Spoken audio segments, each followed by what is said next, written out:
Will you pray with me?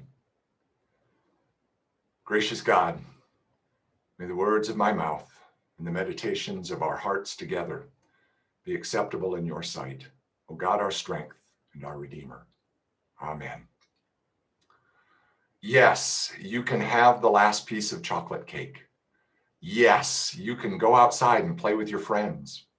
Yes, you have been accepted into the college of your choice. Yes, the bank will loan you the money to buy your first house. Yes, your one true love will marry you. The word yes can be used in such wonderful and life-affirming ways. Sometimes it just makes us smile. Other times it can change our life forever. Unfortunately, we live in a world where yes often seems to be in short supply, whether in the form of war and hatred and bigotry, or hunger and disease and poverty, or tragedy and disaster and loss. There is much which surrounds us and fills our days, which is life-destroying rather than life-affirming. At times, it is tempting to wonder if yes really even belongs in the human language or has somehow become obsolete. There seems to be so much around us and sometimes even within us, which is ugly and hurtful. How can a word like yes find its way back into our experience in any truly meaningful way? But when we open ourselves to God's presence in our lives and in our world, yes is precisely the experience which comes into focus. Despite all the darkness which at times seems to fill our world, God chooses over and over again to affirm and call forth the light which is within us. In his second letter to the church at Corinth, Paul declares Jesus Christ to be God's divine and glorious yes to all of us, both affirmation and promise. It is as if God is saying, I am sending Christ to you so you can begin to understand just how much I believe in you. What a powerful message for us to receive. God says yes to humanity. That is front page banner headline news. Jesus certainly proclaimed this message during his life among us, not only with his words, but also with his actions.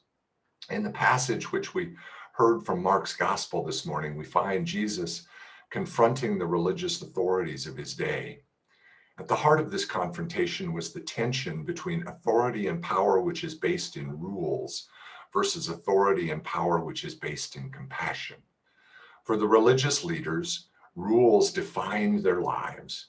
In contrast, Jesus put people ahead of rules every time.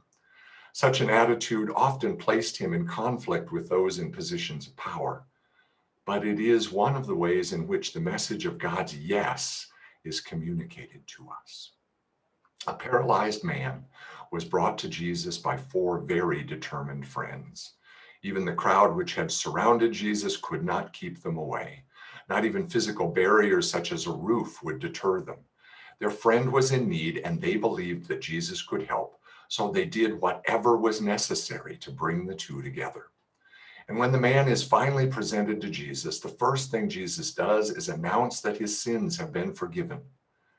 That kind of language can seem less than helpful, in part because the idea that we are all sinners carries with it so much negative baggage, it can begin to feel like it wholly and completely defines us. But I believe there is good news to be found in this story from Mark's gospel. Whether or not you think this heavy emphasis on sin and the need for forgiveness is helpful, such an understanding of the world was certainly central for the people of Jesus' day. And directly linked with that view was an understanding that such forgiveness was closely regulated and not freely available. Then along comes Jesus, openly, freely, and liberally declaring the forgiveness of sins.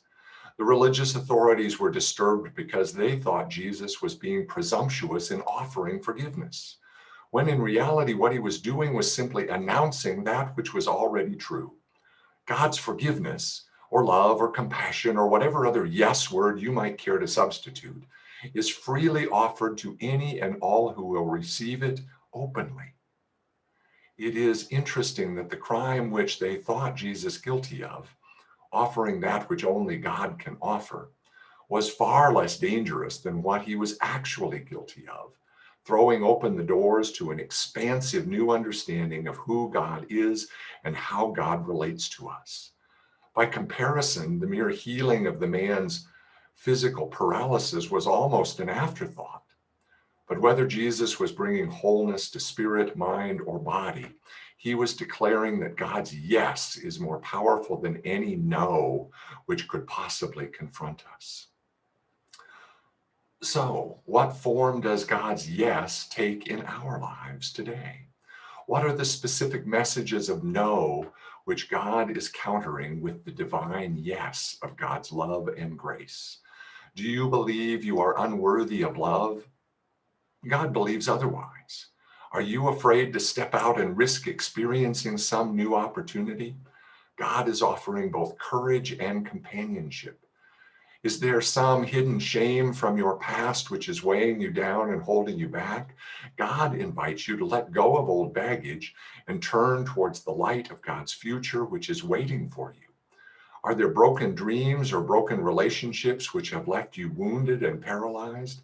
God is calling you to a new wholeness and limitless new possibilities. Whatever specific shape the no in our lives takes, God's yes is up to the challenge of transforming us. God stands waiting to affirm us in all of our glorious, messy, God-given potential. We can accept the limitations of the world's no, or we can accept the possibilities of God's yes. May we choose to agree with God and say yes. Amen.